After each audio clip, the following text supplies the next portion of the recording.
everybody. This is William del Pilar, and this is Fired Up, your source for conservative talk. What happens when the floodwaters rise higher than anyone expects? Well, let's start with the night many Republicans never saw coming.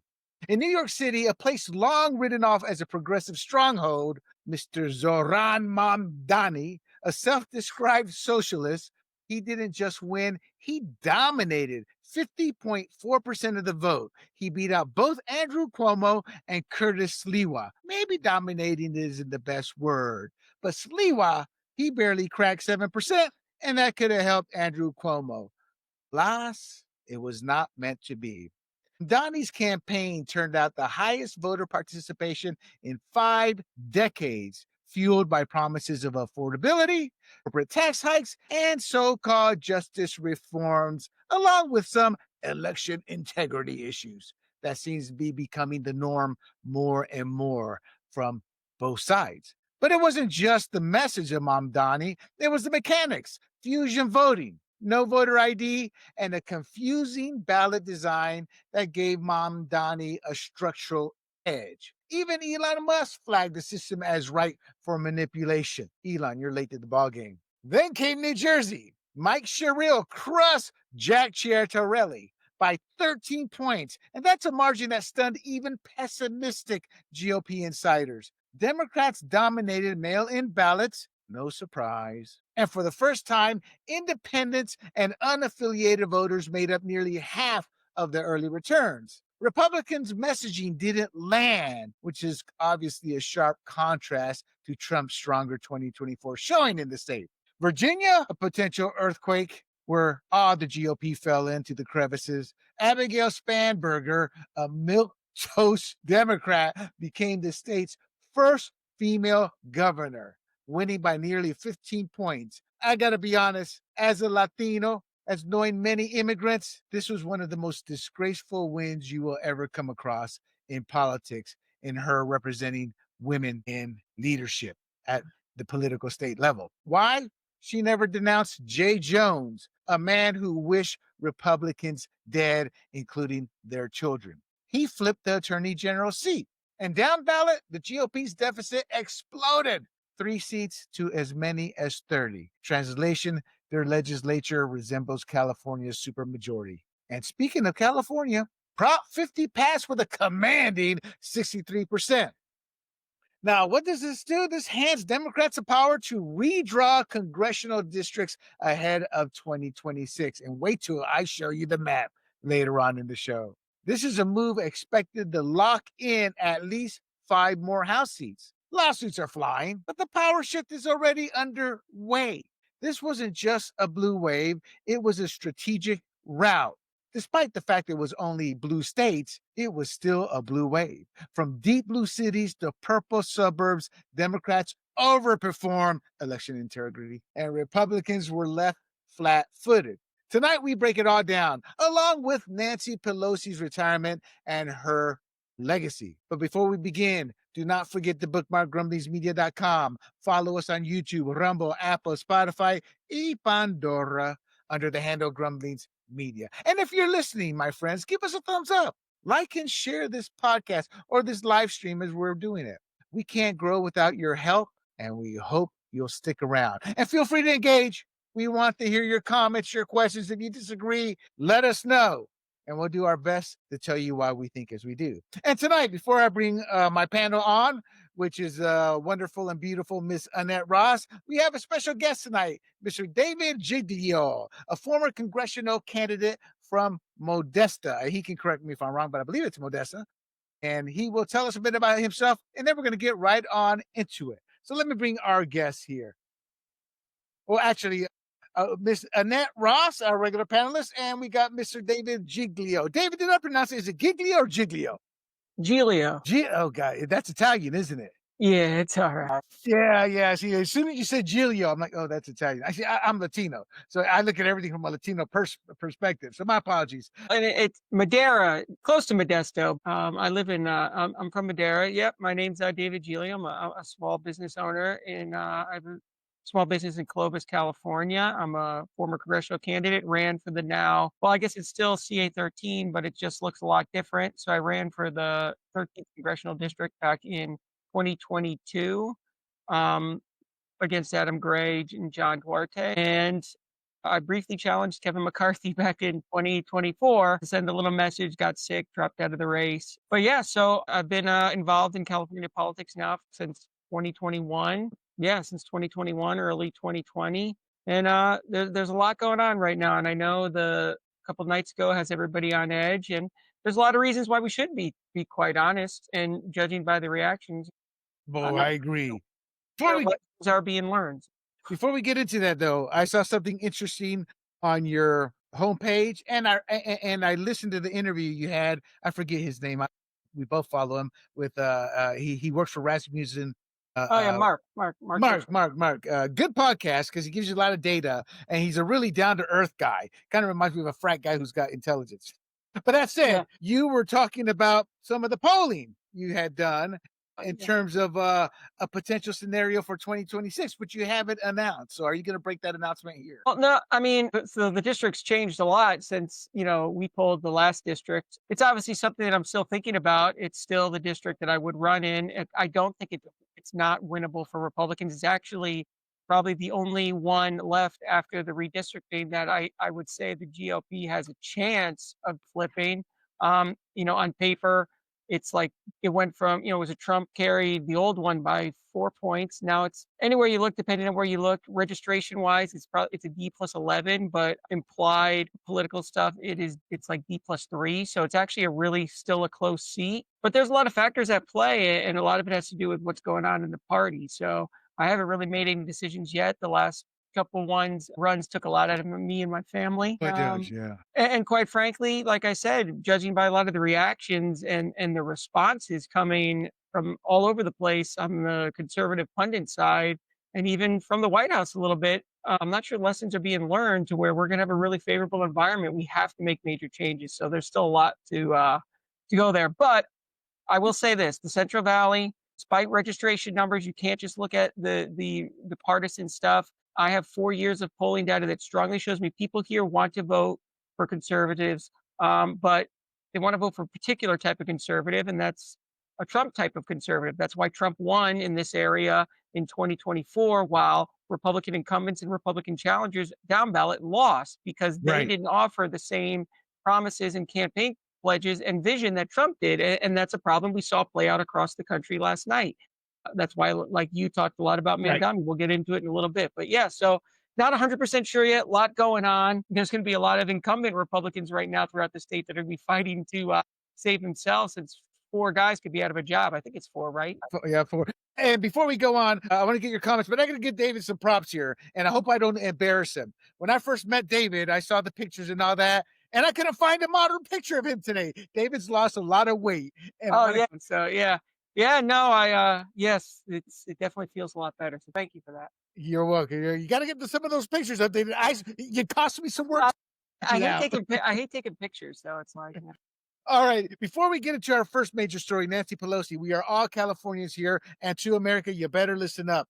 Prop 50 went down hard. Just give me a quick comment because we're going to talk about it later on. But I just want to hear your comments now, real quick. Annette, your initial thoughts. I mean, I think we all saw it coming. There wasn't anyone that I talked to in the Republican circles that I'm around who thought that we stood a chance, quite honestly, even though they were really trying to get people going door to door. People came to my door actually to make sure. I mean, I think our voter turnout wasn't that great. And I'm not surprised and I find it depressing. But there's just going to be there's going to have to be a way, I think, that we get more people engaged. I don't know how we're going to do that, but maybe so they can understand how this deeply affects their day-to-day lives. But honestly, here's the thing. Really what it boils down to, in my opinion, and I could be wrong, William, is it's a referendum on Trump. People are upset, and it's their way of fighting back for the people that they think that gerrymandering is happening in other states, and it's favoring the Republican side. And here's a perfect way to get back. It's like, it's a vendetta. Before I get David's comments, that's easy to say, and you're right, but they do it every cycle. He was the Maverick, beloved by the media. As soon as he announced his run, it was He's a racist. He had an affair. He's this, he's that. George Bush, W, they demagogued him. Mitt Romney, the dog. They went all the way back to high school. So we as Republicans need to get that out of our head. It's not Trump. It's whoever it is will be the straw man. We're going to talk about that. And I'm sick and tired of, not you, Annette, but I'm sick and tired of conservatives thinking it's the individual. It's part of their game plan. People, it's called the Alinsky tactics. Read the damn book. Attack the messenger. Demagogue the messenger. Don't worry about the message. Attack the messenger. Put the whole focus on it. Emotion and hate is the power of the Democrat Party. And look at Trump. Trump was able to do his own version of Alinsky tactics. And that's why they hate him even more. We'll get into it, though. Just really quickly, a quick response. I just think Yes. what people aren't seeing and what I'm hearing, because I'm around all kinds of different people, is that he has scared Latinos. A lot of my friends that are Latinos that are positive Trump supporters, and they think that they're going to be they are in fear now that they're going to be deported. Seriously, they are though. People are. Look, Oh, I talked to my family, my friends. I've got more Latinos than I think, and they're not in fear of anything. That's called messaging. It's ginned up. You say, I'm a marketer. I learn right away. You say something enough times, people will start to believe it. I saw a Latino who was an illegal alien, whose parents were illegal, say, look, you don't do it this way. You don't go rioting down the streets and all that. You see, that's messaging. That's part of the Alinsky tactics. And we can talk about it more. Let me throw you into the fray in the middle here. Yeah. Well, like Annette, I wasn't really surprised by it. I mean, I saw it coming. I was telling people for weeks it was probably going to be about a 64, 65, 35 result. I don't necessarily believe it was a referendum on Trump as much as it was a referendum on the Republican Party, because Trump, we saw the results from 2024 where Trump actually got a lot more votes in many places, specifically like places like the Central Valley, and down ballot Republicans because they wanted his vision. People are frustrated that they're not getting the focus on the domestic agenda from Congress, that prices are still very high. I also think it's also a very difficult election in the first place because it's a very niche thing. Quite frankly, I was a teacher. I was a history teacher. I've taught civics. Very few people really understand what even the redistricting means and what goes on. I mean, a lot of people don't realize that these districts get redrawn. There was actually some results saying like upwards of 80% thought that they voting yes meant that they were voting to impeach Trump. So it's a very hard, I mean, we have trouble getting people out for races for Senate, House of Representatives. I mean, in midterms when these are federal races. So this was always going to be very difficult to get people out. And unfortunately, the Republicans are at an inherent disadvantage now anyway from any election here on out, because our base is now the lower propensity voter, the more highly educated upper class voters belong to the Democratic Party now, the ones that are always going to turn out, the ones that understand what they're voting on a little bit more. Republicans now, in the era of Trump, as he's transformed the party, trying to turn it into this working class party, we have a lot of non-high propensity voters who do not show up. It's hard to get them to show up on presidential years, right? Trump has been the only one who's really gotten them to show up. And so it was a very difficult election to win, especially when there were no other races on the ballot. I mean, you're asking people to vote on a niche topic and there's really nothing else on the ballot for them. So it was always going to be difficult.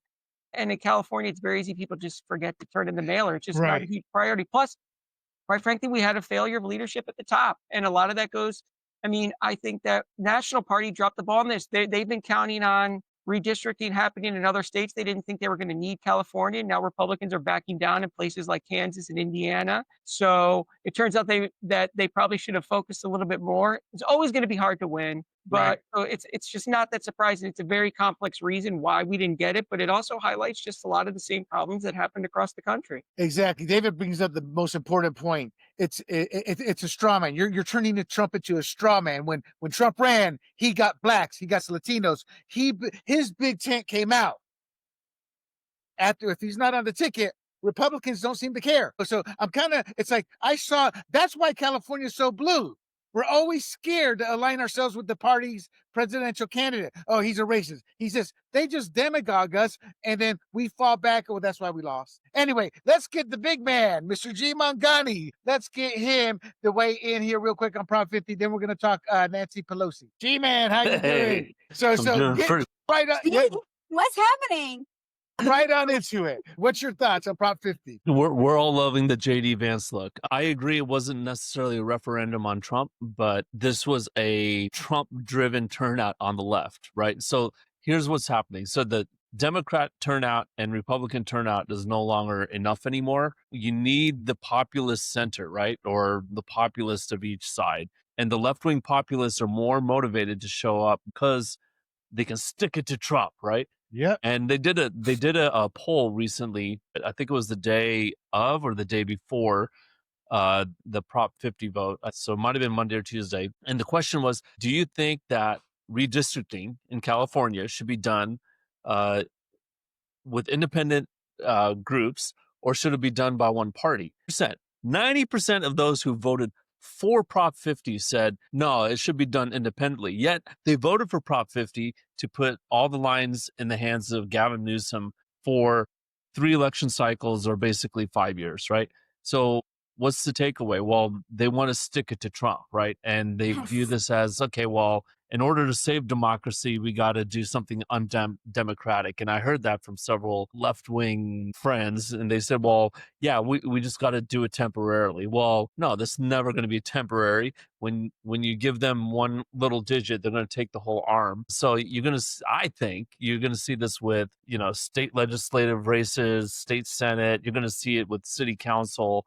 I mean, it's just going to go on down the line. They're just going to say, hey, look, it's working so well. Let's just do it again. You think the Democrats are really just going to say, well, okay, we'll go back and give the Republicans back their seats? No, they're not going to say that. And they're going to say, well, we're against JD Vance, who's a fascist and a Nazi and all that, just like they called Bush and Romney. So that's my really, really long back of the napkin take. Right. So, Hey, William, aren't you going to disagree with them? Because, when I say it. oh, no, because I already disagree. He heard the whole thing. Look, at the end of the day, I have seen 2 dictators. I have seen the tactics that Democrats use. They're okay with creating hatred. They're okay with seeing our side fall to the side in death and then celebrating it. We saw that with Justice Kavanaugh, no protection. I truly believe in my heart Biden was okay and the left were okay if somebody had taken him out. Once we see J.J. Jones, they elected somebody who wants us dead, So we see they have crossed the line. They don't care anymore. And it's because they're demagoguing. And that's expected. What sickens me is our side uses that as an excuse. Oh, we'll get to the next candidate. They demagogue again, McCain. They demagogue Bush, not 1 cycle, but 2 cycles. They demagogue Romney. And then they demagogue Trump. The reason it's so bad with Trump is Trump speaks his mind. He says it as it is, and he galvanizes the people, and they cannot have that. So they've gone scorched earth, and they will not turn back. They will not turn back. So until we realize we've got to use Alinsky tactics with the truth, we will continue to get slaughtered, not to mention the absentee voting ballot mail-in issues. Now, that in and of itself is going to get worse. These are classic. Every third world country can tell you, saw it. Yes, it does exist. What you Americans think it doesn't happen in your country? Are you that stupid?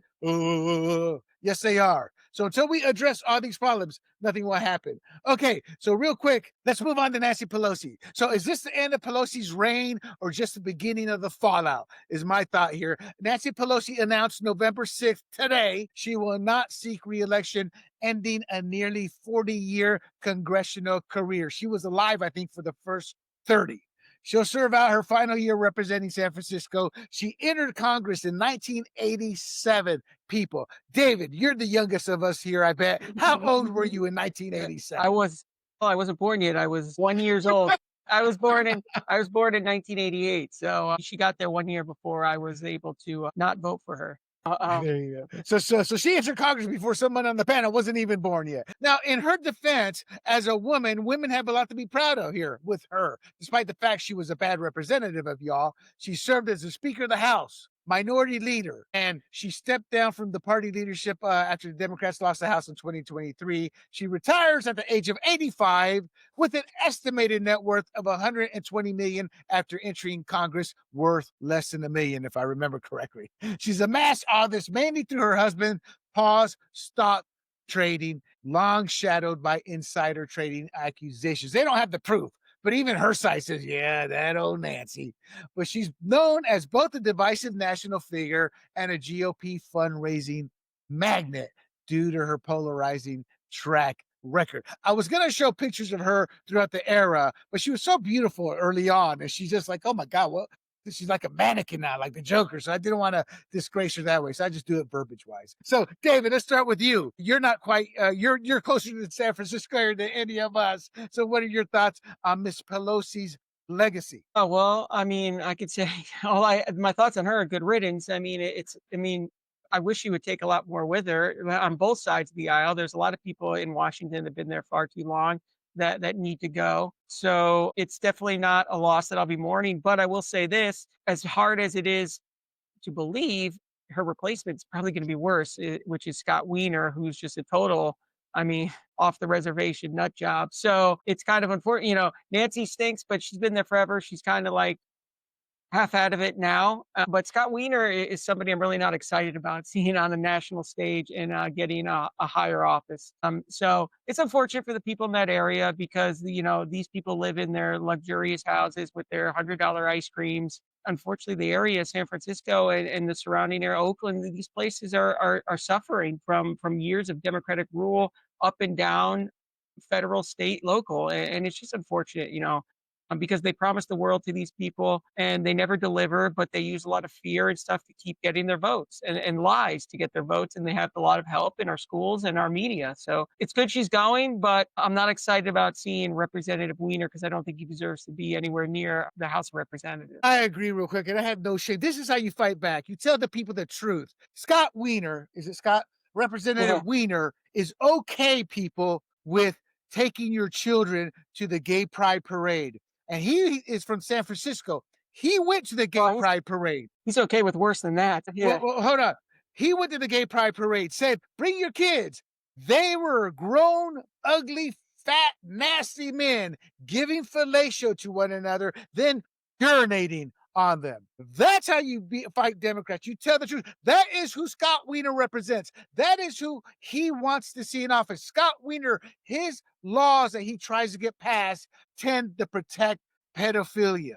They tend to protect men who prey on minors. And he words it in a way to where, no, he's trying to protect everybody overall. But these loopholes, that's who. People, it's like, that's what you need. People need to know about Scott Wiener over and over and over. Anyway, y'all got me going on a rant tonight here. Let's go to G. G, your thoughts on Nancy Pelosi? Well, she was elected the same year that I think it was Sweet Child of Mine hit the top 10. I mean, you just think of what's happened since 1987. Mm-hmm. I mean, all 4 term limits. I mean, you run the risk of getting someone worse, like you said, Scott Wiener, but you get corrupt with power over time, right? So Nancy Pelosi, I don't know what her net worth was in the mid 80s, but I'm guessing it was well south of $1 million. And now I think her net worth is somewhere around 200 million. Now, this is after making, let's just say average $200,000 a year. I think that if you average that out, $200,000 a year. If you pay income tax rate of, let's say, 50%, that's $100,000 a year. How do you get to $140 to $200 million? Is because of insider information. There's a portfolio tracker out there that says, follow Nancy Pelosi's trades and you'll make a ton of money. So Nancy's in the know, and I believe that she's about as corrupt will ever come. And I remember when George W. Bush gave a State of the Union, and he basically gave props to her saying, well, this is the first time I can say Madam Speaker of the House, and gave her props, right? And this is either on the heels or on the head of her just trashing George W. Bush for basically 2 years until he's out of office and gave him no room to breathe, right? And the way she's treated Trump has been terrible as well. So there was a nice brief breathing room of I think it was 8 years from 2011 to 2019. She was not the majority speaker. And so we were able to breathe with, some sanity there. But look, I'm glad to see that she's retiring, and I think it's long overdue. I think so. Senorita Annette. Well, I'll make it brief. I mean, the guys did a good job, but I think what bothers me the most about her is I don't actually believe she likes people. I think she snarls at them. I think she Yeah. looks down upon them. And I think you can sense that about her. And I think that is the worst thing that you can be in politics, a person like that. And her legacy, unfortunately, William, does live on. She's got Sarah Jacobs down here. And now it seems like a congressional seat she's going to have for eternity. And her boyfriend is running too. So I mean, the legacy Nancy Pelosi is gonna her tentacles are still in California. Oh, Gavin. I mean, right? Gavin's her nephew. So, I mean, he's Yes. gonna run for president. Exactly. Well, I want to bring up some of Nancy's greatest hits. I sort of wanted to see what she looked like younger. I'm sorry that you're not showing that. Look, I'm not gonna lie. When I saw her, I was like, that's a beautiful. We were all kids then. I was like, I saw her on CBS News, talking about her, and I was like, ah, she's pretty, And then my dad's like she's a Democrat. Anyway, Pelosi led high-profile but failed attempts to impeach Donald Trump. We do know that. She was criticized for refusing the National Guard. They have her on video, even though they still try to deny that, for refusing National Guard support before the Capitol before the Capitol walk-in riots. Those guys just police. Here you go, open the door. Oh look, target practice. Let me take one of y'all out. That's pretty much what J6 was. She played a pivotal role during Biden's presidency by ignoring the fact the guy could barely walk. But that said, she supported him by enabling the border opening, supporting that, forcing the vaccine on all the federal people in the military, Iran, giving them billions of dollars, even worse than Obama. Again, credited with helping to conceal Biden's cognitive decline. She endorsed Kamala. Remember that Washington Post, democracy dies in darkness? And yet the Democrats shoved Kamala Harris on the people, on their own party, and nobody said a word. So she was complicit in that.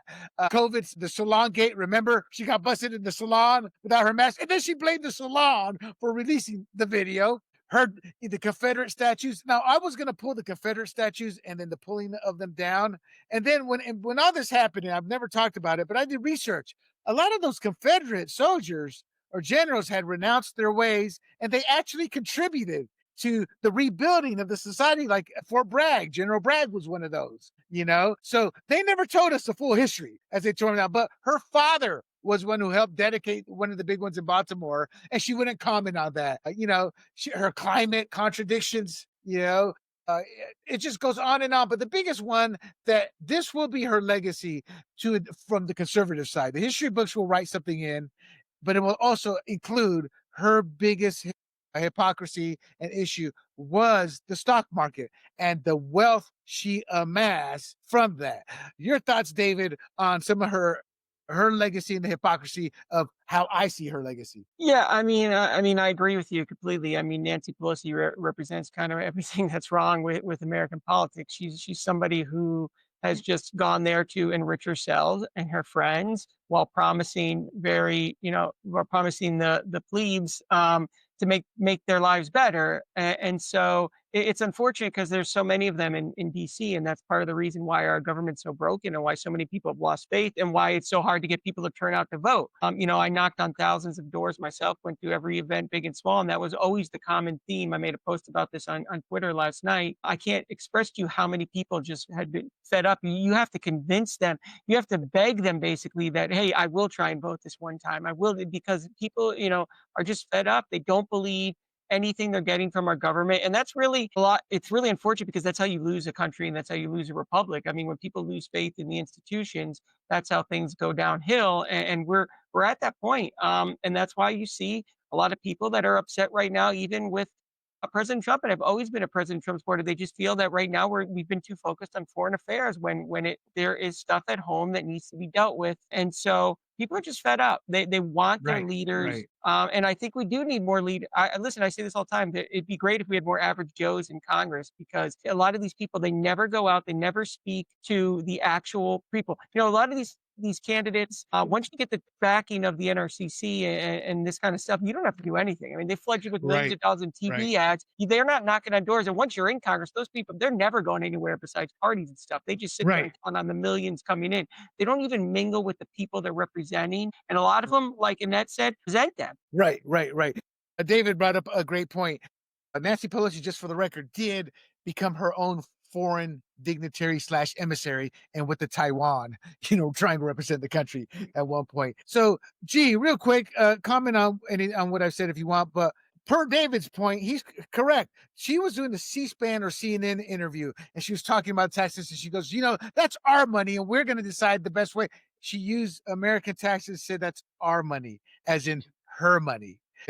Your thoughts on her legacy overall in terms of some of the hypocrisy? No, so I guess I was bored or something because last week while I was working in the background, I put on the Trump Clinton debates and I watched all three again or listened to all three. And I mean, at the time you're like, man, I really hope Trump pulls it off because, things are looking pretty grim. But it's nice to go back and watch it, and knowing the results now, you're just, it's more entertainment now. What was interesting is that Hillary kept coming after him saying, you took advantage of the system. You took advantage of the system and you didn't pay taxes and all this stuff, right? And you wrote down your properties and losses and all that. And he kept turning around and saying, well, I did it because you put those laws in place. And if you wanted to do something about it, you would have changed it, but you don't because all your donors put you in that place to keep all that stuff in place. And basically, that's the same story with Nancy Pelosi, right? Like she was reelected so many times in one of the most liberal areas of the country, and there was nothing done in terms of, okay, well, what she preached, right? Let's tax the billionaires more and more and more. But meanwhile, she would just rubber stamp all the tax breaks for them. Right. And look, I am not for raising taxes on anyone. I think there should be a flat tax. Let everyone pay 20%. Minus some kind of living wage or whatnot. But they do all talk and they say, okay, we're going to go after the rich. And they might do some token like, hey, we'll raise it 1 or 2%. But in the end, they realize, wait a minute, this affects me too. And I want to get rich as well. And all my donors will stop giving.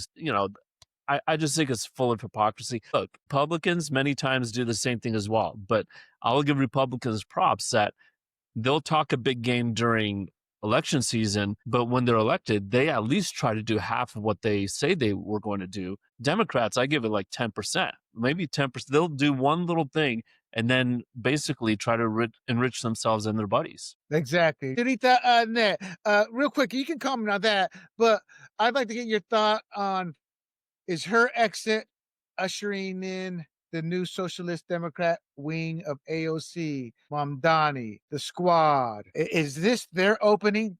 I mean, the Senate's different, but at least to take over the House? I totally think so. Actually, totally think so. And I just wanted to say, in terms of her legacy, I watched a really interesting interview with Tucker Carlson where he was talking about women in power. And his argument was that someone was saying, oh, well, get the men out of power and get women in power and it'll be so much better. And his argument was women are more vicious in power than men could ever be. So no, I thought it was an interesting thing. And I thought to myself, I think Nancy Pelosi is an example of what the worst outcome is of a woman in power, where she loses her humanity. So that is, but yeah, she's exiting. Great. But what is going to be ushered in? Right. So to your point, now I guess that's a good segue to what happened in New York. Right. So let's close this out. As the curtain falls, people, remember, the shadow left behind is where the real story begins. So what happens when the most powerful woman in Congress walks away? And kudos to any woman to be called the most powerful woman, Miss Nancy Pelosi, but you're leaving behind a mountain of controversy. You exit with 120 million, failed impeachments, thank God. And as a key driver of Biden's most disputed policies, not looking good. And you were and are one of politics' most polarizing figures. Your record is riddled with contradictions, COVID rule breaking, Confederate memorials, climate hypocrisy, and insider deals, undermining faith in the system. With your exit, new power rivalries will begin, and the public will ask, are DC's power brokers untouchable, or is there a reckoning at hand? Spoiler alert, they're untouchable. Your shadow will haunt the next chapter, but life will move on. All right, people, let's move on to the big story of the night. 2025 election, the GOP collapses, ballot failures, and the strategic crisis. So, what happens when the floodwaters rise? As I said to open the show, well, a lot of bad things, it seems like. The New York City turnout, I talked about it in the opening. Zoran Mamdani, self described socialist, he won the mayoral race with a 50.4% number. He beat Cuomo and Curtis Lewa. And Curtis Lewa, by the way, is going to go from a hero to hated by everybody outside of the Mamdani's wing, which he doesn't care for as it is, with his 7%. Now, supposedly this was the highest voter turnout in 5 decades. He campaigned on typical socialist tropes, affordability, higher corporate taxes, and justice issues that we saw fail with Obama, that we saw fail with Biden, that we have seen fail throughout all of history. Why? We're not educating our kids anymore. We're teaching them all about racial justice. Did you know, I was told today, or saw an interview today, they don't even talk about 9/11 in New York City schools. So when you have a younger generation that wasn't even born or doesn't even realize what's happening, you're going to get over and over and over socialism. It just wasn't tried by the right people. Your thoughts here. We'll start off with Mr. G Man here. Damn it, you came late and I'm rewarding you. You get a first word here on the thoughts on the New York City Mamdani. Yeah, so you started with me because I kind of look like him, right? You didn't say it, but I They say said the it. 70s. Look, so Mamdani did not run against the Republicans. He didn't even run against the Democrats. He ran against capitalism and he Right. won. And so that's what's concerning to me. And like I just talked about with Hillary Clinton and Nancy Pelosi, the Democrats who talk a big game but don't do what their core base really wants them to do is, like you said, communist and socialist ideals, right? Marxist ideals, where Mamdani talked about it, you take power over the means of production and bend it to your will for the good of the people, which we have seen over and over and over again, never ends up being for the good of the people, right? It sounds good to say, let's take the farm from the farmer and redistribute the food so people don't don't go hungry or whatnot. But here's what happens. The people who are now in charge of the farm have no idea how to farm, and then food doesn't grow. And then the people end up starving, right? So you extrapolate that out to what's going to happen in New York now if he's successful, which I don't think he will be. I don't think a lot of people knew what they were voting for except for a guy with a nice beard and a nice smile. But I don't think they know what they voted for. And the moment he tries to do something, they're going to say, wait a minute, we don't like this. Let's say he is successful. Then let's think about all the financial firms, all the rich people, hedge fund managers. They're going to say, wait a minute, can I do this from Florida instead and escape the tax base? Or I should say Mamdani is going to lose his tax base as they all move down to Florida, and he's not going to be able to implement his agenda. So, I think this will be an interesting scene over there. But I will say, like you said earlier, the party of the Democrats is now the party of AOC, Mamdani, and Bernie Sanders.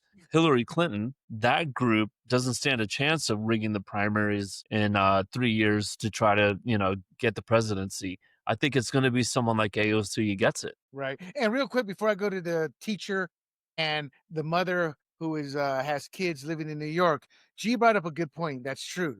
Most people will hear G sit there and say, yeah, you take it from the farmers and people don't know how to farm. They're like, nah, that's not it. We have this American mentality that doesn't happen. It does. South Africa is a major example. Their whole agriculture industry is literally destroyed because they took, and it was a racial game there. They took the money from all the money. They took the farms from all the white farmers, gave it to all indigenous Black Africans there, and they're begging the white farmers to come back and to help run. And the white farmers saying, you want us to come back and work the land you took from us? No thanks. And they are in dire straits right now. That was one of the topics when they came over to hear the Trump a few months back. They wanted money to help subsidize their agriculture side. So this question here is for David and Annette. And once again to the audience, Annette has children living in New York City. I say that only because she's brought it up. And Yep. David, you're a former teacher. We are not here. We've lost the kids. Every child grows up liberal, but these kids are way out there. Juan, what are your thoughts as to why we've lost the younger generation, and how can we get them back? Because right now, everybody under 29 literally voted for Mom Donnie. I'm going to go with the guest last, so we're going to go with Annette first, since you have kids in New York. Then I want to hear David's point. Oh, okay. I was waiting right for David to go. Well, I think this is how you deconstruct a city. He's going to say people are going to have help for their children from the time they're 6 weeks old to the time they're 5 years old. I mean, the free buses, the rent freeze, where people then aren't going to want to be, I guess, building and having more places to live in New York City because it's not going to be an attractive place for them to do that. So, what actually is a result of that? But why does it appeal? Now, this is a very interesting thing because I have 5 daughters, as you guys know. And why does it appeal to my one daughter who lives in New York City? Why did she vote for him? And why did all of her friends vote for him? Which was like a long argument in our family text when all this was happening. Because she has an interesting sense of fairness, I think, that she thinks things are unfair. And her friends think things are unfair. And somehow he's going to usher in some sort of like balance and fairness and more, I guess, more of an equitable life for people that are struggling to make it in New York City. So I think you have to look at that and think that it's very interesting. I mean, honestly, I try to approach it instead of being angry with my daughter. It's like, what do you like about him? What do you think it's going to be like if these things are all free? What do you think the buses are going to be like if people are living on them? Because there's not really a fare anymore. If all the buses are free, are they going to get off? I mean, I guess they can just keep on riding around all day and night. I don't know. I mean, how will it play out? And I think it'll be interesting. But what did they want really from it? A lot of them, I think, wanted to felt like he was going to make things more fair for them. It was, and so there must be a sense that things are not fair. Right, right. And that you probably get surprised, but there is an issue with affordability for the younger generation. They Oh, can't afford a home. They live in New York City. Before I met you, Annette, I remember a couple years ago reading a story like it used to be when we were kids, 3 people in an apartment. It's like, no, you can't even get 3 people. You're like cattle trying to get people together to live in New York City. Nothing is affordable. And this is a product of both the Democrat and Republican sure. elites. And you keep sourcing jobs out overseas, your profits get fatter. You become, we're not talking millionaires the first billionaire was in 1977, right after the gold standard left. And he was the guy who owned the Getty Oil. Not the Getty Oil, but the other one. No, Standard was JP Morgan, but he was the first billionaire. Now billionaires are like every hedge fund manager. What I'm saying is the gap is there. So they have legit complaints. The problem is history has shown socialism does not work. And I think part of the problem is kids don't pay their own bills or are subsidized. So they don't understand the ethics of work. That's your money. So they're okay with taking other people's money. This does to me is going to produce laziness, but that doesn't matter. We have to address the fact that we have to make life affordable for the average up and coming American. They're trying to do away with the American dream of owning a house. They've taught kids, well, why do I need a house? Well, when you get in the 60s and 70s, you're likely your best investment is retirement. David, you yourself as a teacher, head on us, brother. What are your thoughts from a teacher's perspective? Well, we'll start with the teacher's perspective because then I do have some thoughts about why I think he really won. First off, our schools are a mess. I mean, I taught in the inner city in New Haven, Connecticut, and a lot of my colleagues felt that it was more of their job to not necessarily make sure everybody was learning math, arithmetic, reading, writing. This was when Trump was running the first time. It was pushing political agendas, and that's a problem. Also, so our kids are just, it's not that they're all liberal at heart and this and that. It's they don't really understand. I mean, most kids don't understand anything about how our government works anymore. I mean, I had kids that were seniors and junior. They couldn't even write me a an opening paragraph of an essay. So it's not, but they're just, then you hear somebody like Mandami. This is the big issue. This is why I think he won. And it's not so much that he was railing against capitalism. It's the fact that listen, it shows up in every polling. You talk to Mark Mitchell, Rasmussen, you talk to Rich Barris, great pollster. The issues on people's minds right now are affordability, inflation, cost of living, and healthcare stuff, affording these things. The election of Trump in 2024 was about the fact that it was a referendum on the ruling class, on our government, and our elected leaders. They elected Trump because they wanted a wrecking ball to go into Washington and tear it all down. So populism is coming to this country one way or another. And Republicans in Washington are going to have to decide how do they want it to come, because if they're going to continue to refuse to implement Trumpism and slow walk things, then you're going to get populism in the form of left-wing populism, which is people like Mondami, who are going to talk about these issues. Unfortunately, what's happened in the first year of the administration, Republicans have been focused on the wrong things. And even Trump has spent way too much time on foreign affairs. We're not debating the merits of supporting or not supporting Israel. It's the fact that when people cannot afford a home, when people cannot pay their bills, when you go to Walmart and you buy 5 items and it's over $100, they don't care. They don't want to hear about Ukraine. They don't want to hear about Israel every day. They want to know what you're going to do to help them. And so when someone like Mondami comes along and actually talks about those issues, instead of telling everybody, listen, what was Cuomo's message? First of all, Cuomo had no business being in the race because Cuomo should be in prison, in my point of view, for everything he did. But all Cuomo was running around talking about, he's a Muslim and talking about Jews and going to these Jews. He had this big Jewish rally event thing. And I'm not talking about not liking Jews. It's the fact that you're not talking about the issues that are motivating people, especially young people. Young people cannot afford a home. They're coming out of college with massive amounts of debt. Okay, they can't get jobs.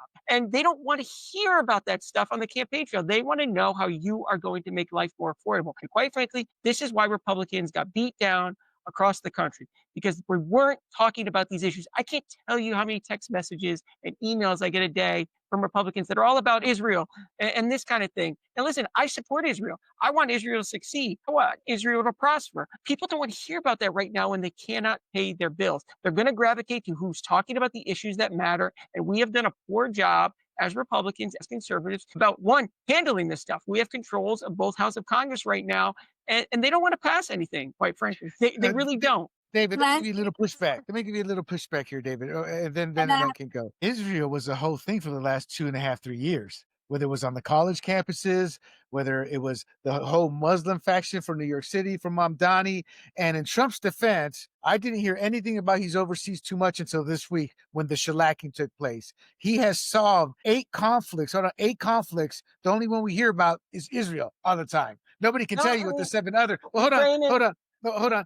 He has to solve. But my point is this is a product of Democrats and the mainstream media over and over. Trump talks about Israel when it comes up. What I'm hearing is we can't control the narrative. We can't create the true narrative and talk to the kids, because if you talk to a kid, they hate Israel right now.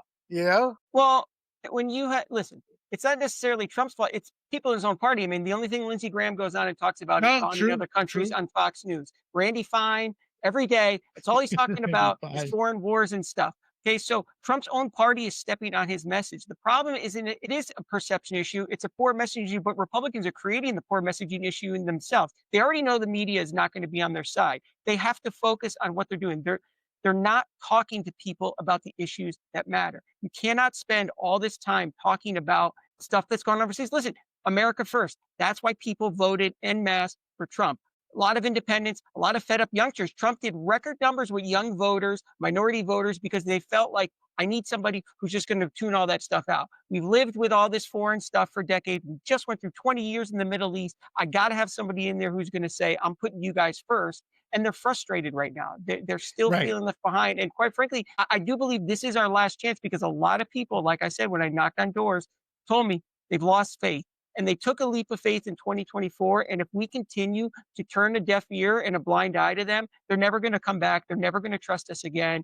And unfortunately, like I said, you're going to get left-wing radical populism. And like you said with the schools, most people don't really understand the economics of this stuff. They just hear free, free, free, free, free. And when you get that, unfortunately, like there's an age-old saying, right? You can vote your way into socialism and communism, but you got to shoot your way out. And so people get desperate. That's what happens. David, I have a quick question for you. Don't you find it interesting that the exit polls showed that it was the educated kids, master's degree and above, that were overwhelmingly voting for him? The people that you're talking about, you were saying earlier, and when you're in New Haven, like a lot of people were not very educated.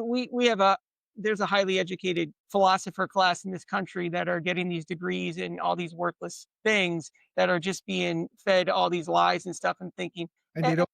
A lot of them are younger. They're not the ones that are the billionaires. So they're like, oh yeah, let's take the billionaires. They're very intelligent, but they don't have the big job. So they're just thinking they're not going to pay. It's just a whole disconnect with everything. I mean, Oh, everything sounds great when you promise the world and then you're not going to be able to deliver. But when people are desperate and people want homes and also what does socialism and communists do? It's always built on class struggle. So you have to create conflict exactly. between classes. So when people, like you were talking about your daughter with this unfairness, when you constantly talk about how unfair things are, it gets people angry, it gets people emotional. And that's Exactly. one thing Democrats, leftists are good at. They play on emotions, they get people riled up, they get their followers extremely angry, and it motivates people. And we just have to do a better job as Republicans of staying on the message and kind of accepting that maybe it's not about what we want at the moment as Congress people, it's about what our voters want. And Yes. many of these people go Right. to DC, and quite frankly, they care more about the biggest problem on the Republican side is the donors. We have a different type of donor class than the Democratic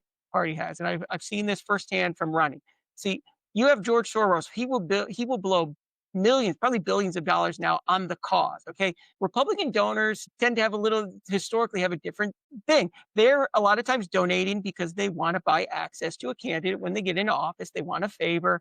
They want this and that done. So a lot of Republicans go to DC and they forget that it's for the people who voted for you, not for your donors. And so Right. that's a big problem that we have to deal with in the Republican Party, and we're doing a poor job at it right now. Okay, so real quick, I can answer the question in terms of the college-educated kids that voted for him. Well, one thing David didn't mention, I tried to toss in there, is a lot of these kids get these liberal arts degrees and they're not qualified for anything, and they got $200,000 of debt. I made it a point, and I got in an argument with my boss about 20 years ago now, before I started my own business, about a hire, and she was a liberal arts.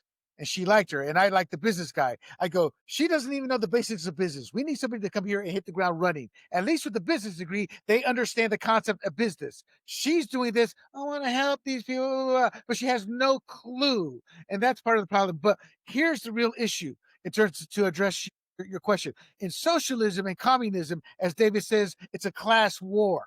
You have the educated who look at the working class, because the working class don't care for socialism, because they quickly realize, I'm doing all the work. But there's a ruling class, the college educated, just enough to think, there's a term for it, I can't remember, but we're the ones who will be controlling and dispersing of everything. They view themselves as they'll be as part of the upper echelon, the college educated. Why? Because they're superior to that dumb working class Joe who needs me to take care of him. The soft bigotry of socialism, but that's how they view themselves. So all these kids, rich little kids or upper income little kids helping Mamdani, they don't see themselves as part of the working class. They see themselves separate from the working class. I saw this as an American citizen who was Panamanian, but born and raised living amongst the Panamanians all the time. There was a certain class who just viewed themselves superior, and they didn't even realize it. So to answer your question, that's how they see themselves, and they want to save the world. And they believe they have the virtue, as mom and dad pay for everything, but they have the virtue to determine where the money will be best suited, not realizing we now have a means to flee to other countries, billionaires do. Now that said, let's move on here. And Miss Annette, I want to stick with you, and I want to stick on top of the GOP. The GOP has lost the women's vote. As a woman, talk to us, baby. Talk to us. And while you do that, I'm going to put up a post here showing that number. Go ahead. I mean, they have, and overwhelmingly. I don't think I'm looking at that really quickly. Yeah, I could not believe that. I saw those polls. William, I'm a little bit out of touch in this way because I'm a very sort of traditional conservative person. I'm not even necessarily sure that I'm like all MAGA. I'm really just more like conservative based on my religious beliefs about why we're here on earth and what we're doing here as human beings, made in the image and likeness of God and all of that. And that just sort of ends up putting me in the conservative camp most of the time. But I don't know. I think the young girls today are completely lost. And I think that somehow this idea of feminism has thrown them really way off track, which also, if you look at it, they're the most unhappy young women right now that I've ever seen. There's also horrible numbers about their mental health and horrible numbers about their being promiscuous and horrible numbers about them not marrying and finding partners and love and meaning and purpose. So it's not going so good for them right now, the way I see it. Right. So real quick on that point, I just heard today, I can't remember where, podcast, maybe Tucker or Megan Kelly, one of those. I don't listen to Mhm. Tucker. She was a guest. He brought up a good point. It's like Norway, I think he said, Denmark or Norway, one of the two, is like it has like socialism. It is the most prescribed antidepressant country in the world. And so you bring up a good point. I think part of it is what I call the feminazism. I grew up believing feminism. I have three strong sisters, a strong mother. I have a strong wife. Feminism is you get to make the choice. It's your choice. And that's transmorphed into if you're not a career woman, you're not a feminist. If you're not burning your bra, you're not a feminist. If you're not anti-man, you're not a feminist. Oh, you want to be a mother and stay home and raise your kids? You are not a feminist, woman. Yeah. Get out here. That's what it's transformed. David, don't want to put the men in the spot here, but your thoughts real quick. Well, being somebody who's taught in high school and stuff, I understand the numbers with young women. I think a lot of it has to do with the fear mongering with the abortion stuff. And like you said, this movement, like, oh, if you're a woman, you can't vote Republican because they want to take away your rights. A lot of misinformation around that. But I also think it's youth in general. There's a really unfortunate trend in this country where we no longer believe or preach kind of self accountability for anybody's actions. And so we're teaching a lot of people that you should be able to go out and do whatever you want and not face a consequence for it or not get credit for it or it's somebody else's fault. And this was one of my biggest qualms teaching. I came from an environment where I was blessed enough. My parents sent me to Catholic school all the way through college. And if I didn't do my homework and I do this, that was on me. That was my fault. And I had the accountability there. And I was being told as a teacher, well, you cannot penalize a kid for not showing up for class, for not doing their work, or for swearing at you. And so we're teaching a lot of our youth that, well, you don't have to be held accountable. It's not your fault. It's somebody else's fault. It's the boss's fault. It's the store's fault. It's the Republican guy's fault. It's this kind of person's fault. It's nobody's fault but your own. And so there's this, yeah, unfortunately, that feeling permeates right now through our youth, and it's bad. I mean, it's just really unfortunate, and that's why we're seeing such terrible test scores in schools. Exactly. A lot of people getting hurt. And so with the women, yeah, I mean, a lot of it has to do with misinformation they're being fed about, oh my God, they want to take away all your rights. And really, it's totally untrue. And quite frankly, this is an area where Republicans have a problem, not just on abortion, but in many, many issues. The fear of talking about the topic. They are told, even from consultants and leaders, just don't talk about it, avoid it. When you have to push back because the media cannot let the other side dictate the conversation. I Like the think abortion. 90+% of Republicans would agree that it's okay for abortion. I mean, I am Catholic. I don't believe in abortion. I think, I believe in pro-life. But I think everyone would agree in the three exceptions right now: life, protect the life of the mother, rape, and incest. And also knowing that that's 0.02% of cases actually fall in the Yeah. category of Thank rape and you. incest. And so Republicans do not push back. Instead, they put their tails between their legs and they let the Democrats and the media dictate the issue and scare people. Like I said in the previous segment, fear is a powerful motivator. So when you're telling young women, young kids who are very impressionable, they'll believe, listen, I'm in a school, these kids, you'd be surprised what you can get even high schoolers to believe when you say it. And so when you're telling them things like, oh, Republicans want to control your body and they want to take away this, they believe that and they get Or it's scared. going to be the Handmaid's Tale. Yes, They say stuff and they like get that. scared. They get believed, right? Because the teacher is supposed to be telling them the truth, and All that's what they're right. told. Oh, listen to your teacher, believe your teacher. I mean, I had colleagues in the classroom. I sat there and watched colleagues tell students, write me an essay why Mike Pence hate Muslims, and this kind of stuff. And kids believe this stuff. So it's just like, once again, we're never going to have the media on our side. So it's always going to be an uphill battle for conservatives to control the narrative. But that's when things spiral, and that's when you lose control. I've been on the side where I've heard consultants tell people, do not talk about that issue. I mean, there have been memos people have talked about it from when Kevin McCarthy ran the NRCC, and even now they tell during the whole Roe v. Wade, don't talk about the abortion issue. Just no, Right. that's not how you approach a problem. You have to make sure wherever you can point out there and make sure the facts are out there. And so they scare people with those. I can't tell how many times I hear, oh, you want kids to have their rapist's baby, and I'm like, no, I don't. I support the three exemptions to 0.02% of cases. So you're talking about something that's extremely rare. And in the situation when it does occur, if the woman does want to have it, I will allow for that exception. And I think Right. So what you're saying is communication. it's What you're disinformation, yes, and it's our unwillingness to communication. try to touch hot button issues. All right. All right. So let's move on to our final topic here. We'll spend a few minutes on it here. G, it rears its ugly head again. I've talked about it since day one. And because I now run the show here, I'm more discreet in how I speak. There's discrepancies with the ballot. In New Jersey, they saw over 500,000 more votes than any other year in history, and nearly all of them went to Democrats. Mail-in, no voter ID, mail-in ballots. The Democrats blew out the numbers to the point people are like, "Whoa, hold." People who analyze this are like, "Whoa, now those numbers are unheard of, especially in an off-year cycle." In Pennsylvania, 75,000 voters were disenfranchised. They had to use provisional ballots, and then there weren't enough, and some went home in frustration, so they didn't get their chance to participate. This is cropping up all over. Gee, your thoughts, and I'm going to put some graphics on the table on the screen. Yeah, so I voted here in California. For some reason, we did not get our mail-in ballot. So I thought that was suspicious, but maybe not. I'm reading too much into it. So I went to the local polling place. This is San Diego, California, and stood in line. It was 7:40. Polls closed at 8. I was still in line past 8. I get the notification, Prop 50 passes, and I'm sitting there going, okay, this is the only thing I'm voting for. I stood in line for another 25 minutes just in case it was like off by one vote. I didn't want to be that one vote, right? So I sit down and the lady says, "What's your name?" Types in my name and says, "Here's your ballot." I didn't have to prove who I was. I just gave her my name. I gave her my address, and I went and voted. And I'm sitting there going, this is really easy. I mean, if I wanted to go to every balloting place around and just say, well, this is my name and I'm here to vote, I could have done it.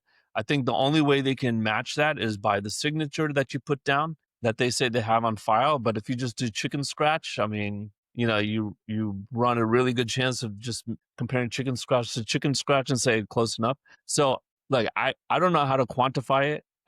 I just know it's easy if you wanted to. Now, just to be clear, I voted for myself legitimately, but it's really easy to just vote for someone else and just say, "Hey, Exactly. I'm Bob Smith," or you know, if Annette tried to go up and say I'm G Mangani, that would be maybe a little difficult.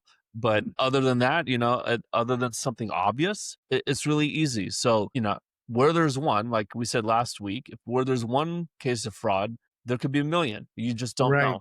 And Right. once the vote's put in the system and you found the fraud, I think we talked about it last year. I believe it was Michigan. Some guy was caught illegally voting because he was not. Chinese national. Yeah. And there's no way to take his vote out and say, well, let's subtract that vote, because which vote do you take out? Is it the one for Kamala or is it the one for Trump? Who did he Right. vote for? And he could lie and say, well, I voted for Trump, so now -1 for Trump, when he really voted for Kamala. So now you just change the margin to in Kamala's favor, right? Because he voted for Kamala and lied about voting for Trump. So until we get voter ID and you show up to the poll and you say, this is my picture, this is who I am, there's no way to really clamp down on it. Right. Okay. I want to show some of these here. Then I want to get Annette's comment, David's comment, and then I want to show the map of Prop 50 and get your guys' final comments. I want to wrap this up in the next 5 to 6 minutes, just to give you a heads up.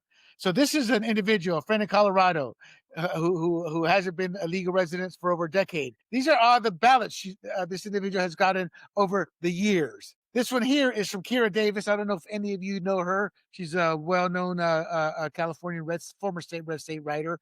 3,100 voters with no name and addresses, 114,000 duplicate registrants, 3 million people voted prior to being new registers, 0.4 million invalid or illegible registrations. And that's just the beginning, she says. And they were sued and they had a settlement and they still took their sweet time to clean the roads out. LA did. Here's one this is New Jersey. Last 50 years, they have a track record of what they roughly get.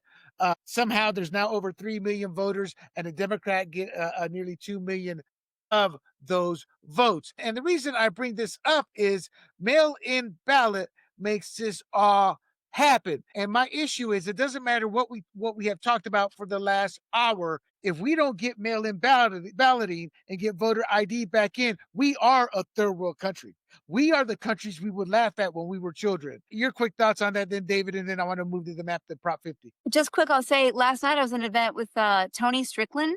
He's a senator in California. And that's all he was talking about in his talking points was about how they've got a coalition now and they're trying really hard to push forth this voter ID. And so I actually started to feel like, hey, they've got some people and they've got some working together to get this accomplished. It gave me a little bit of hope. I sort of agree with you. What are we going to do if we can't get? Exactly. I don't even know where to begin. Like you said, it's an Exactly. immense problem. Sorry, go ahead. David, your point. Well, I do agree. I mean, mail-in balloting there is obviously it's ripe for fraud, especially when it's unsolicited. So there probably are some votes in there that are definitely not kosher votes. But there was also something that people are upset about the results that people are ignoring. And I will say this, there was New Jersey in 2024 did move very right, and they moved right towards Trump. I mean, he made it a lot closer than anybody saw coming. The problem here that happened in New Jersey that people are discounting, also in Virginia, the votes were racked up in urban areas. What happened in the week and a half to 2 weeks up until Election Day? Couple key things. One, the SNAP benefit thing. A lot of scared people out there really did motivate people. I know people don't want to hear it, but yeah, that was a factor. But also, the Democrats called in the big gun, and the big gun is Barack Obama. And he went and did rallies in key areas in New Jersey and Virginia. And quite frankly, he rallied up the radical elements of the party and got them out there to vote. And Republicans did not counter. The Jack Ciattarelli campaign.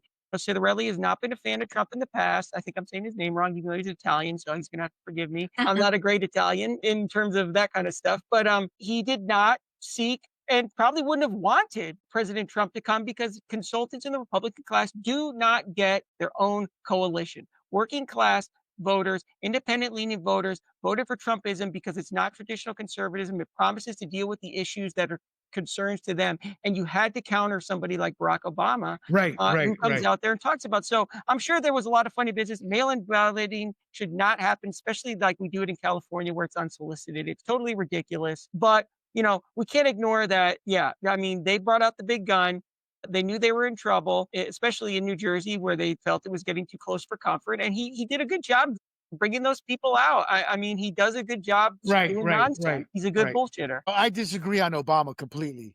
Every election that he's come out, he's failed. So this one would have been different. But I will agree on the snap and the shutdown and the No Kings rally being a get out the vote movement. So I can see that, but we're still seeing unheard of numbers. Well, but not at the level. But that's not Obama. That's the federal shutdown. That whole blue area in Virginia. We just didn't counter. I mean, they could have had Trump out in Wildwood, New Jersey again, have another hard. Wouldn't have gone out, don't you think? Trump would not have gone out. I mean, a better example than he was asked. I think he would have. He wasn't asked, and I don't think so. Better example than Ciattarelli was Sears, who campaigned against Trump, who had Sears is a terrible candidate. The point is still the same, though. Is the downside for these blue Republicans that always comes to bite them in the butt. They will demagogue the top candidate to try to get that vote. Oh yeah, backfires. And there's a reason we call them. I mean, I'm from Connecticut originally, so there's a reason you get what's called New England Republicans, and they're very generic and they're scared to push buttons because they're told you live in a blue state. I dealt with that in CA13 where people told me I was crazy that no Republican could ever win because it was such a key advantage on paper. And I said, you guys have no idea what you're talking about. Here's the polling data. These people want to vote Republican. You're not talking to them. You're not reaching them. They're not voting for you because you're running these bullcrap California Republican, New England Republican campaigns that do not move the needle with voters anymore. It's not 1984. It's not 1994 anymore. We have to adapt our movement to changing times in a changing country. Those coalitions that elected George Bush, that elected Ronald Reagan, that elected the first Bush, they don't exist anymore because the country doesn't look like that anymore. It's a far different country today. And if we don't adapt, this is going to keep happening. And fortunately, there's a lot of stubborn people making the calls. True. That is so true. Exactly. And that's why I feel the mail-in, those ballots, there's no chain of custody. I mean, the mail-in stuff in California is just... Oh, it's proven. Again, us third worlders come from a country with dictators. We've seen this. This playbook is as old as time itself. And Americans think it just doesn't happen in our country. Dude, that's why it's so funny because you hear, sorry, I know you want to end up soon, but you hear these other countries, talking about how, you had these other world leaders in places like France, Macron in France, talking about Republicans, Trump, he wants to disenfranchise people, especially around 2024. Those countries have voter ID laws. Okay. Those, you do have to show. So it's so funny that it's just such a ridiculous thing. It Right. really is. And quite frankly, every illegal, the biggest form of voter fraud is illegally voting, because every illegal vote cancels out a legally cast Yep, ballot. that's And right. I don't have a problem with a Democrat winning if I know it's fair. The problem is in these states Exactly. when they don't believe it's fair and when you don't know who the heck is casting these ballots. So you're not Exactly. doing yourself any favors. You're just making people skeptical of the system. Okay. Okay. So real quick, I want to show the audience as we talked. Luckily, we talked about it in the beginning. The Prop 50. Here is the new breakdown for California. This is what we failed to protect us from. That is the new map, the existing map on the side, and that was a growing red. That was a growing red. This is what we are. It's not a guarantee, but this is what we're most likely to get. Real quick, 30 seconds. Give me your thoughts on the proposed map there. Talking about disenfranchising people, there are no words. I did listen to Daryl Issa yesterday. We had a meeting, not him and I personally, but I was at a meeting, and he was just saying, like, look, this is now went from a R plus something to a D plus 4. Once people find out what just happened, there'll be enough people in the middle saying, oh, we're going to overturn this by getting out and voting for Daryl Issa. So I believe that will happen. So that little red spot at the bottom, I think that will stay red, although it's a different lines down there. But yeah, it's a travesty what happened. And people are saying, well, this is happening in other states. But again, if you look at the Northeast, they have gerrymandering there. It's 40% Republican, is solid red congressionally. So Right. yeah, you can't tell me Democrats are just like innocent in this and Republicans started this. Republicans are basically answering to what they have done. And now the Democrats are doing that here. But I will tell you, in those other states, at least it's still a popular, it's in the hands of independent people. Whereas here now in California, it's in the hands of Gavin Newsom, who wants to run for president in a couple of years. So hopefully it will come back to bite him in the butt next year when he launches his campaign. We'll see. There will be plenty of Democrats who are also running who will point to this and say, look, you took the rights of the people away from them, at least temporarily, and hopefully they'll use that as a wedge tool to win the primary. Right. So Annette, part of the reason, real quick, Texas did their redistricting was because of racial gerrymandering. They were purposely creating black district vote fully Democrat, and the courts upheld that. They said yes, that's what's happening, including the Supreme Court. This is a power play here, and G's right. Both sides do it. What's your thoughts, so when you see that congressional map, the existing versus what we're going to get? Okay, well, honestly, I really loved what David just said, because I think what's happening with the Republican Party in California is we're not changing the game enough, and we are a little bit afraid. I also agree to talk about some of the things that are the touchiest subjects for human beings, but people want to hear you talk about those things. And I think we need to put out different talking points, different kind of candidates. John Franklin just said it the other day. He's like, this is a little bit depressing. It really is. But what are we going to do? We still have to fight. And how do you fight, though? He said, because on the issues, and on many of the issues, we win on the issues. But do we get the message out? Do people understand the message? Are they connecting to what our values are? Do you know what I mean? There's a lot of Well, yeah, but maybe if John Franklin wouldn't support some of these squishy candidates, this is what burns me up. Guys, John Franklin says this. I'm not picking on you, and it's just that triggers me. He was running the new majority here in San Diego. Yes, he is. And all they do is back squishes. One squish. That's it. The kids and family, the wife probably get sick of it. Stop squishing, John. So they always say this, and I'm sorry, and I apologize. No, That's not towards you, David. You get the second to last word. I have the final one. Go. Yeah, you're right on that. These people, they talk a big game, and then when I decided to run against Kevin McCarthy, I was encouraged by a lot of people. Then they don't want to help, and they back squishy candidates. And so, but the big thing with this, with the redistricting, I look at the map and I see the new ones. It's a joke. I'm glad you brought up the Texas thing, because Gavin Newsom is obviously lying to people, and then once again, the media is controlling the narrative. And quite frankly, Republicans haven't done a good enough job telling people what happened in Texas. You're right. The courts ordered the districts to be redrawn. It was a decision by the Texas Supreme Court. So it's not like Republicans just said, we want to make Republican districts. The court said, you got to redraw the districts.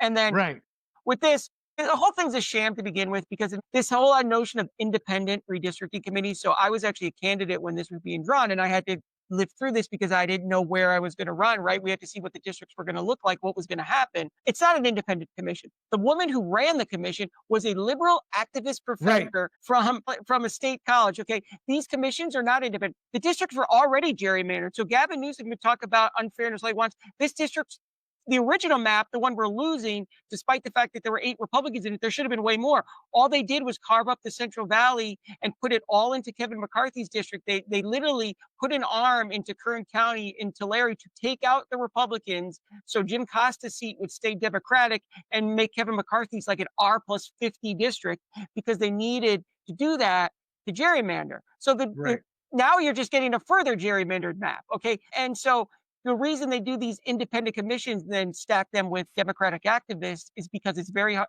because on paper, it's an independent commission, right? So when you go to the courts, it's hard to challenge it because they're going to say, oh, it's independent, right? So it's a joke to begin with. Our maps last year weren't fair to start with. Democrats have been gerrymandering all over the country, especially in the Northeast, where you have states like Connecticut, Rhode Island. You have 0 Republicans represented in any of those states. There hasn't been a Republican elected to the House of Representatives from New England since 2006, I believe. Yeah, 2006. I think they all got kicked out during that terrible election, that midterm there, George Bush's second midterm. And there hasn't been a single Republican representative since then, despite the fact they get 45% of the vote in some of these places. So these districts have, and those are done by the state legislature still, and most of the, I think all those states still. Democrats have been gerrymandering way longer than Republicans. Quite frankly, the 2020 census was rigged to begin with anyway. They fudged the numbers. So they were supposed to lose three seats in 2020, and they ended up playing with numbers and doing weird counting things where California lost 1. And states like North Carolina and Texas and Florida were supposed to gain more. They ended up gaining less than they were supposed to. So it's already been screwed over to begin with. Republicans got the short end of the straw in this battle. But once again, our messaging has just been off. We have to do better. And then there's just the civics aspect of it as being a teacher. Unfortunately, a lot of people don't even understand that districts get redrawn every 10 years. And so that's just a product of a poor education system. And a lot of that's by design, right? Because when you aren't actually educating people and you're not teaching them these things, you can basically tell them whatever you want and get them. That's right. So there's, so go ahead. Thank you. No, I'm just saying, all of you guys are right. And David, what David said is right. Reports have come out over the last month talking about the census, how corrupt it was. Now they're officially saying yes. And that's one of the reasons Trump is pushing for a new census. The other thing is we are forced into these battles of redistricting and gerrymandering because the Democrats demagogue and they build their base off of hate and emotion and they grow their base. They create long-term plans to take over and turn red into purple. So it doesn't matter what they gerrymander. This is just a shortcut to get to their long-term. The real problem are Republicans, squishy candidates, and they don't go into blue districts. And now they're even more scared to go into blue districts because of violence, which is what Democrats want. Again, people, this is a third world game plan, a strategy. We've seen it over and over. The best way to counter this is for ISA, and God bless him, take your 70-plus-year-old tail and go to the blue district and talk to them directly. Carl DeMaio, who is loathed as much as he's supported, he goes and he talks to the people. That's why he should, doesn't matter what you think of him, that's why he shellacked Andrew Hayes, who I would call a political friend, who I liked. But that's why, because he went to the people. He was in all these districts talking to the people. Our side never does squat. And then what David said about the donors is correct. Start freaking donating. Prop 50 failed for a lot of reasons. One of the reasons is we just didn't have the money nor the war chest that the left had. And I don't care what people said. Oh, you can win without money. Yeah. Once it's like hitting the lottery.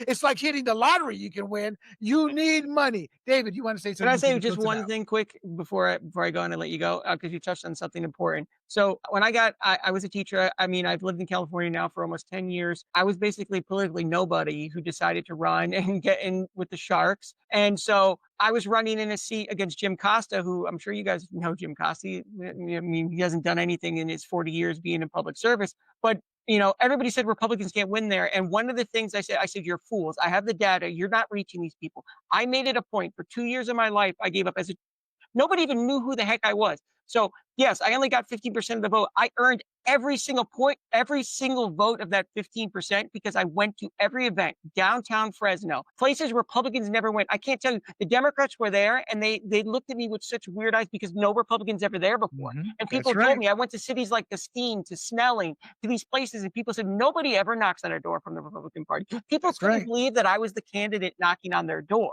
Okay. Unfortunately, it took Kevin McCarthy picking a rich elite landowner who farmer buddy, donor buddy, and pumping in $1 million to ruin all of my work and basically stealing all my data that I gave him. But the point is, I went and tried to do that. And we set the groundwork for showing people that Republicans are willing to hear, but a lot of them aren't. And that's Right. unfortunate. A lot of the Oh, people, finish your a thought. lot of the, unfortunately, a lot of the people that are selected by party leadership and get the nod are from a different class than their voter. The Central Yeah, Valley that's right. or the That's poorest right. counties in California, you get the people that rule over the Central Valley are all from the upper class. So they're just so out of touch with these people. It's unfortunate. I feel bad. I wish I could have won because I still remember these people. Some of them cry to me that nobody ever comes and talks to them. That's And I right. think about how disappointed they are and how they were then and how they're probably even more disappointed now. So it's really unfortunate. But you're right. Republicans need stop being babies, go out, do it. Right. This more, it's bigger than you. This is about saving our country. That's why I That's got right. involved. You know, I have 2 kids now. One is my daughter just turned 1, my son just turned 3, and I do not want them living in a country run by people like Mondami, AOC, because I know how terrible that's going to be. And so we have to step up because we're going to lose it if we don't do a better job. No, I agree. And the final caveat I'm going to give, and I'm going to close the show out. We're at 120 now, 130 now. Is ground game. 2009, our ground game began to disappear because the consultant class took over. To give you guys an example, San Diego County was deep red. We had one of the strongest ground games. I forget, it was a dentist. She ran it. She won the volunteer of the year, doing everything. The edict came down. We are going to go more towards technology. That was about the time Tony Kavaritz took over, and he let the ground game fall apart because it no longer was important in the grander. Without a ground game, you're never going to win. We are behind the 8 ball in so many ways. This is a harbinger of what is to come if we do not get our act together. I don't care that it was a blue state. We were competitive. We should have, by all rights, won a few of those elections. Jay Jones, who openly wished Republicans dead, including their kids, and never backed down from it until a half-hearted fake apology towards the end. If they're willing to elect him despite that, that tells you where the Democrat Party is today and what we're up against. So these squishy leadership that we have here in California need to grow a spine or let the younger generation begin to take over. And with that, my friends, that is our show. We hope you enjoyed it. It was a pretty good show, pretty intense too. And do not forget, bookmark grumblingsmedia.com. Follow us on YouTube, Rumble, Apple, Spotify, Pandora under the handle Grumblings Media. And make sure you like and share this podcast and let us know what you think in the comments. Until next week, for Mr. David Yeah. It's all right. Don't worry about it. Thank you very much for having me. Hopefully, and for again. Annette and G, we are out. Hey everybody, this is Big John from Grumblings Media, and I just want to say thank you for watching our content. If you want to support our efforts here at Grumblings Media, just smash the subscribe button right here, totally free, or just go ahead and consume more of our great content. Click either one of these 2 boxes.